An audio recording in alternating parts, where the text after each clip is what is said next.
Imagina um paciente repousando tranquilamente em seu quarto. As luzes estão apagadas, a casa está em absoluto silêncio e o corpo parece estar em um estado de total descanso. É, mas por dentro, a realidade hemodinâmica pode ser completamente outra. Exatamente. Por dentro, o coração desse indivíduo pode estar lutando como se enfrentasse uma maratona exaustiva. Historicamente, existe uma expectativa muito forte de que crises cardíacas sejam eventos dramáticos e barulhentos. Uma dor aguda no peito, uma falta de ar severa ou um colapso repentino. Sim, essa é a imagem clássica. Mas a realidade clínica para indivíduos que ultrapassaram a marca dos 60 anos é muito diferente, muito mais insidiosa. De fato, os eventos cardiovasculares mais letais não enviam esses avisos prévios ostensivos. Eles se constroem progressivamente e fazem isso de forma silenciosa, na completa escuridão, durante o que deveria ser o repouso noturno. Essa é a definição exata de uma crise silenciosa em geriatria cardiovascular. Veja bem, existe um mito profundamente enraizado e muito perigoso de que o sistema circulatório entra em um estado de dormência segura à noite. O que, biologicamente falando, é uma inverdade para essa faixa etária. Em um organismo jovem, o sono atua, sim, como um período de manutenção. Correto. A pressão arterial apresenta uma queda natural, um fenômeno que chamamos clinicamente de mergulho noturno, reduzindo ali em torno de 10 a 20%. A frequência cardíaca diminui. Isso permite que as paredes internas das artérias relaxem e passem por reparos. É um verdadeiro reinício biológico. Mas a biologia do envelhecer altera drasticamente esse cenário. E é exatamente aí que a margem de erro desaparece. Desaparece por completo. O enrijecimento natural das artérias com o passar dos anos e a lentidão dos sinais hormonais significam que o corpo mais velho passa a operar com uma equipe muito reduzida de mecanismos de compensação.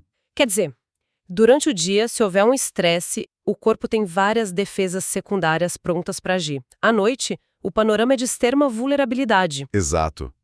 O perigo dessa equipe reduzida é que, durante a madrugada, o sistema passa a operar sem qualquer rede de segurança. É justamente essa ausência de defesas que transforma as horas entre meia-noite e 6 da manhã na janela de maior risco para infartos e derrames em pacientes idosos. Qualquer sobrecarga imposta ao coração nesse período pode ser fatal, porque as ferramentas fisiológicas para lidar com o problema simplesmente não estão ativas. Sem dúvida. O organismo está desarmado. Bom, o objetivo da nossa análise clínica de hoje é examinar as evidências mais recentes que expõem como hábitos noturnos rotineiros estão sobrecarregando silenciosamente o coração desses pacientes. Vamos investigar as causas diretas e discutir os protocolos médicos urgentes para proteger o sistema cardiovascular. E é importante notar que essa investigação começa bem antes de o paciente deitar na cama. Perfeito. O primeiro grande desafio da noite é o jantar. Existe um paradoxo grave quando observamos a rotina. Refeições pesadas continuam sendo consumidas tardiamente, entre 20 e 22 horas, seguidas quase que imediatamente pela ida para a cama. É um erro cronobiológico severo. Como médica, eu pergunto, o que acontece com a fisiologia cardíaca quando o sistema digestivo é acionado nesse horário com tanta intensidade? Bom, a digestão de uma refeição volumosa exige um esforço físico formidável do corpo. Para processar alimentos ricos em gorduras e carboidratos, o organismo precisa desviar um volume imenso de fluxo sanguíneo para o estômago e os intestinos. E quando esse sangue é desviado para o abdômen, o coração sofre um impacto direto. Sofre, porque ele é forçado a bombear com muito mais força e rapidez para garantir que o resto do corpo, especialmente o cérebro, continue adequadamente oxigenado. Dados clínicos recentes da Universidade de São Paulo quantificam essa sobrecarga de forma muito preocupante. Os números sobre a pressão arterial, certo? Exatamente. Em adultos com mais de 65 anos, esse estresse digestivo pós-prandial eleva a pressão arterial em uma média de 22 pontos, além de gerar picos agudos de triglicerídeos na corrente sanguínea por até 3 horas. Essa imagem ilustra perfeitamente o problema. A analogia que melhor traduz essa condição é a de submeter o corpo a uma sessão de exercício aeróbico intenso, puramente para digerir a comida. E no pior momento possível. Sim, no momento exato em que o cérebro está enviando ordens neuroquímicas para desacelerar e entrar em modo de recuperação, o corpo começa a receber comandos totalmente contraditórios. É um conflito metabólico. E devemos somar a isso a questão física da posição deitada logo após comer. Com o passar da idade, a válvula que separa o estômago do esôfago enfraquece naturalmente. O que facilita o refluxo. Exato. Se o paciente deita após comer muito, o ácido gástrico retorna. E o problema não é apenas a azia superficial. Esse ácido no esôfago pode estimular diretamente o nervo vago, que passa muito perto daquela região. E em corações já enrijecidos, essa estimulação indevida do nervo vago é um gatilho documentado capaz de desencadear arritmias graves durante o próprio sono. Arritmias que muitas vezes passam despercebidas até causarem um dano maior. Bom, se o estresse provocado por uma refeição tardia atua como esse exercício forçado, como podemos desarmar essa sobrecarga de forma clínica e segura? Uma simples caminhada após o jantar seria suficiente? Ou o momento cronológico em que se come é o fator inegociável? O momento é, indiscutivelmente, o fator principal. Mas a caminhada atua como um regulador metabólico poderoso. Qual seria o protocolo exato para quem nos ouve? O protocolo geriátrico exige que a última refeição ocorra, no mínimo, 3 horas antes do momento de dormir. Se adicionarmos a isso uma caminhada em ritmo leve por apenas 10 minutos, logo após a refeição, alteramos drasticamente o processamento glicêmico. Sim, os dados sobre a glicemia são impressionantes. Estudos mostram que essa pequena mobilidade reduz os picos de açúcar no sangue em 28%. Isso afina levemente o sangue e retira uma carga imensa de trabalho do coração antes do início do sono. E essa questão de afinar o sangue nos leva de forma muito direta ao nosso segundo ponto de análise. Outro comportamento extremamente comum nas horas que antecedem o repouso. A restrição hídrica. Exato. Deparamos-nos aqui com uma falsa sensação de segurança. Muitos pacientes com mais de 60 anos cortam drasticamente o consumo de água no fim da tarde. O raciocínio logístico é até compreensível. Evitar acordar de madrugada para ir ao banheiro e, assim, anular o risco de uma queda. E uma possível fratura de fêmur, que é um medo constante e válido. Válido. Porém, ao tentar evitar esse risco mecânico, o indivíduo cria uma armadilha vascular imensamente mais perigosa. É um grave erro de cálculo clínico. É uma troca de riscos onde a fisiologia cobra um preço altíssimo. Veja, com o envelhecimento, o hipotálamo, que é o centro de comando no cérebro que avisa sobre a necessidade de beber água, perde a sensibilidade. O paciente simplesmente não sente sede com a mesma intensidade de antes. Não sente.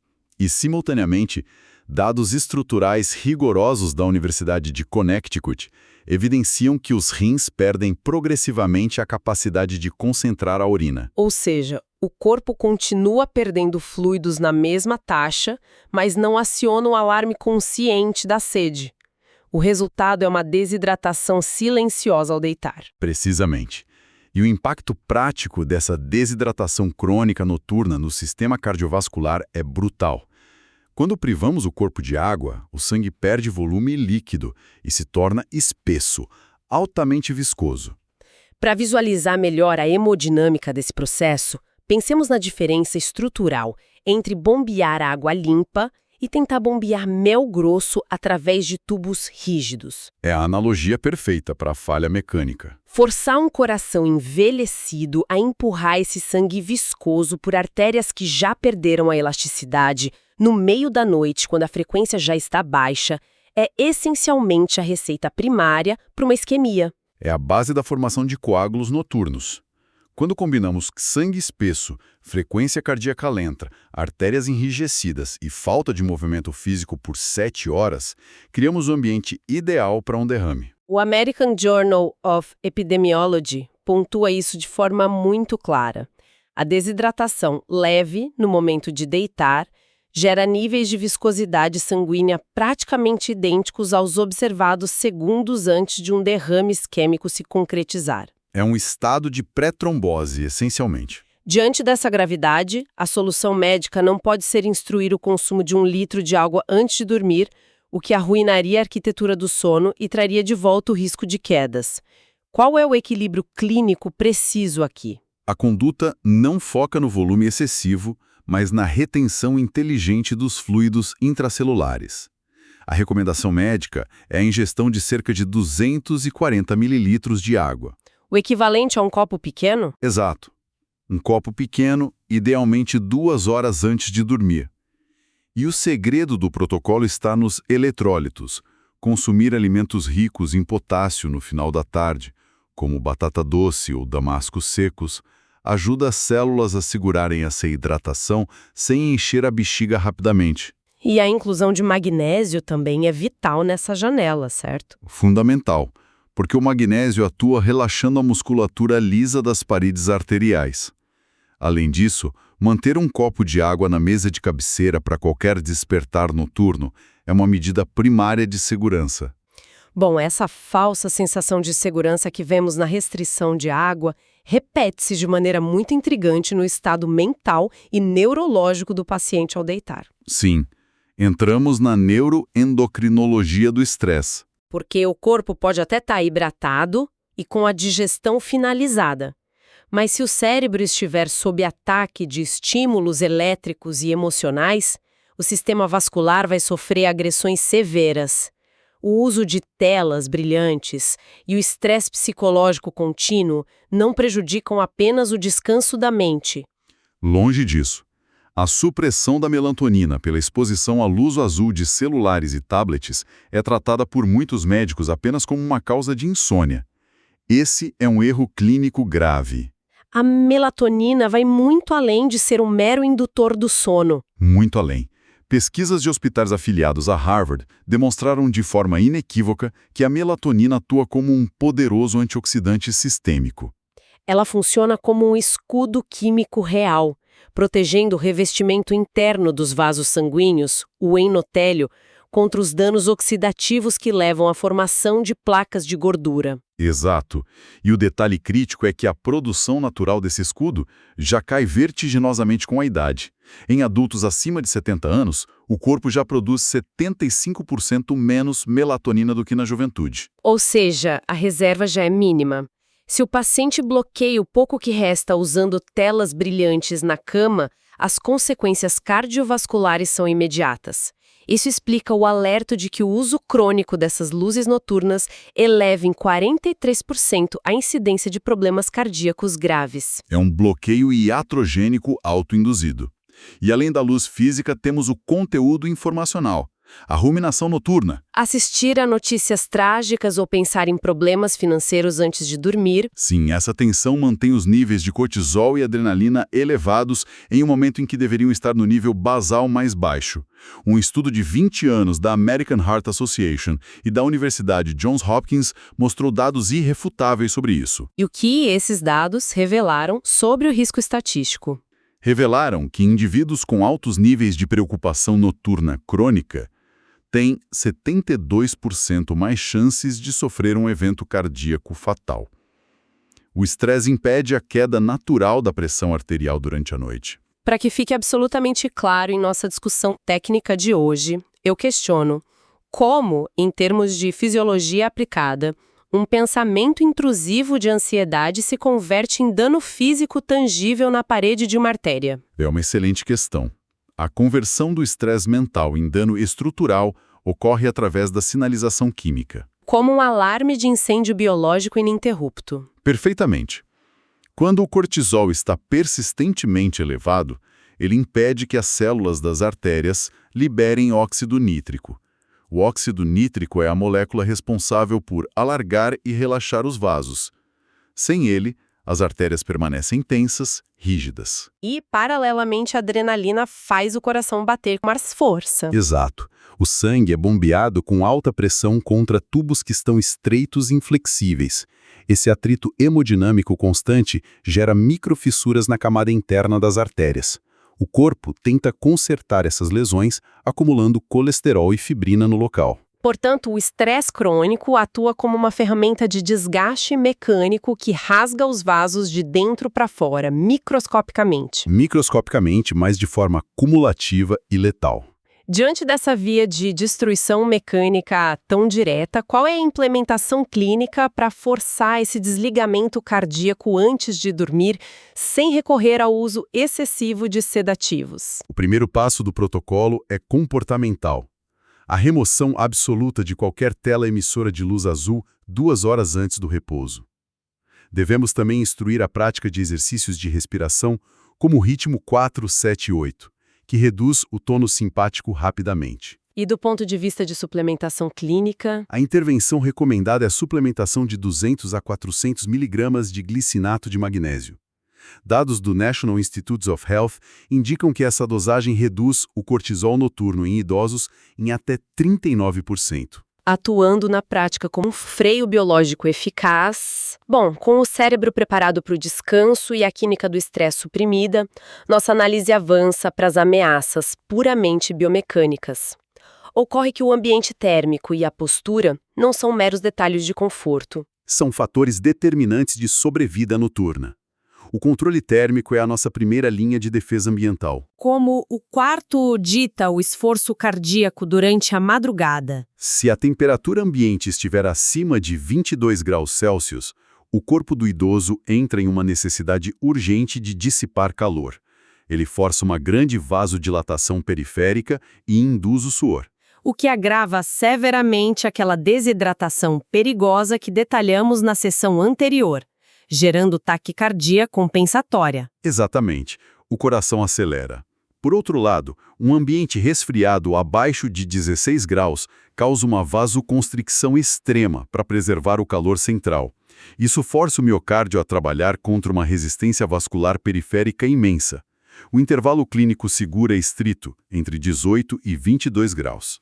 E essa exigência de precisão se estende à postura em que o indivíduo dorme. O hábito de dormir de costas atua como um mecanismo anatômico de risco altíssimo. É o principal catalisador posicional da apneia obstrutiva do sono. Eu peço que detalhemos a biomecânica silenciosa dessa condição. Como um paciente sofre emergências de asfixia e picos perigosos de pressão arterial, equivalentes a respostas de pânico total, sem sequer ter consciência de que esteve acordado. A mecânica é implacável. Quando o paciente deita de costas, a força da gravidade empurra os tecidos moles do palato e a base da língua para trás, bloqueando o fluxo de ar na faringe. A respiração é interrompida por dezenas de segundos. O que causa uma queda drástica e veloz na saturação de oxigênio no sangue. Sim, os quimiorreceptores no pescoço detectam essa hipóxia severa e interpretam o evento como asfixia letal. Eles disparam alarmes neurológicos massivos, liberando jorros súbitos de adrenalina e cortisol para forçar o despertar. O coração acelera de forma violenta, enquanto o pulmão tenta puxar o ar por uma via bloqueada.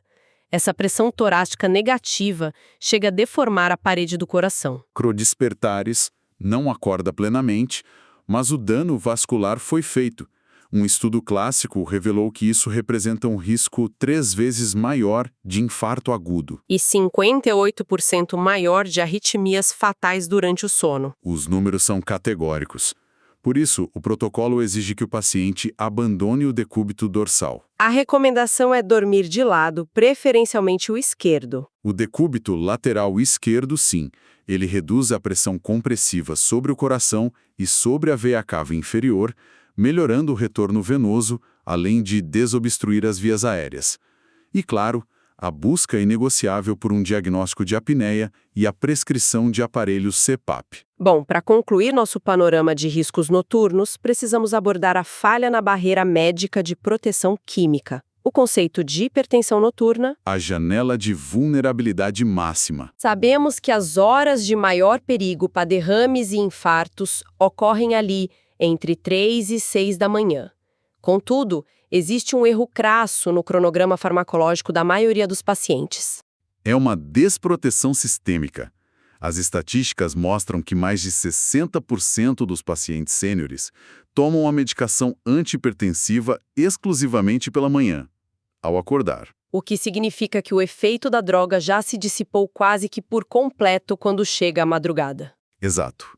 As paredes arteriais ficam completamente expostas e desprotegidas contra os picos súbitos de pressão que o sistema nervoso simpático gera na preparação para o despertar da manhã. Os dados sobre a inversão desse horário mostram um escudo farmacológico surpreendente.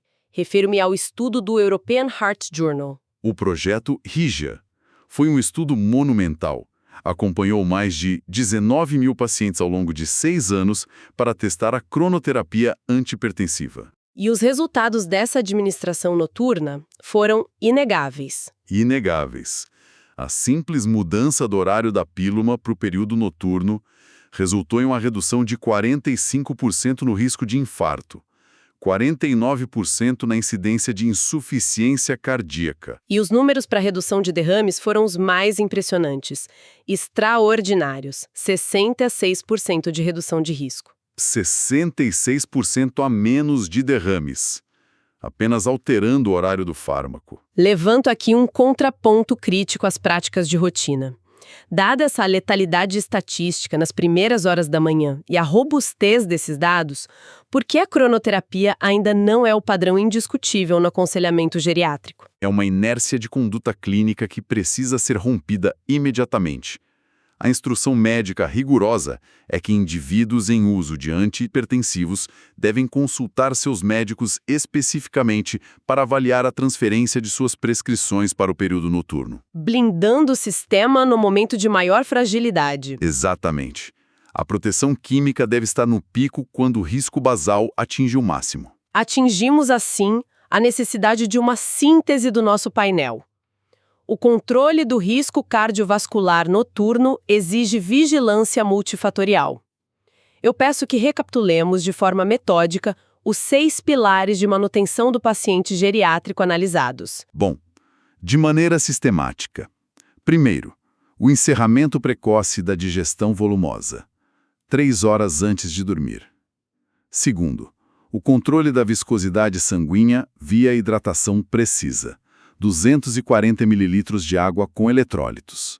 Terceiro, a supressão do estresse neuroendócrino com bloqueio de luz azul e suplementação de magnésio. Quarto pilar, a rigorosa termorregulação do quarto, fixada entre 18 e 22 graus Celsius. Quinto, a adoção da postura biomecânica protetora, o decúbito lateral esquerdo para anular a apneia.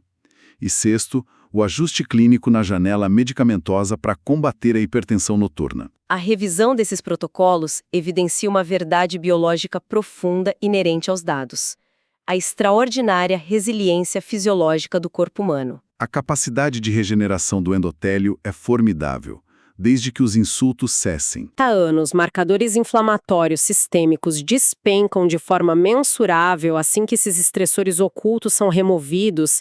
Demonstra que o envelhecimento cardiovascular pode não ser uma sentença de deterioração inevitável. É uma condição crônica, sim, mas altamente gerenciável quando abordada com o rigor científico correto. Perfeito. Deixo quem nos acompanha com este pensamento provocativo final. Investigar a própria rotina noturna não é apenas prevenir o dano mecânico às artérias, mas é, de fato, a intervenção de longevidade mais acessível e potente que a medicina preventiva dispõe atualmente. Encerramos por aqui nossa discussão técnica.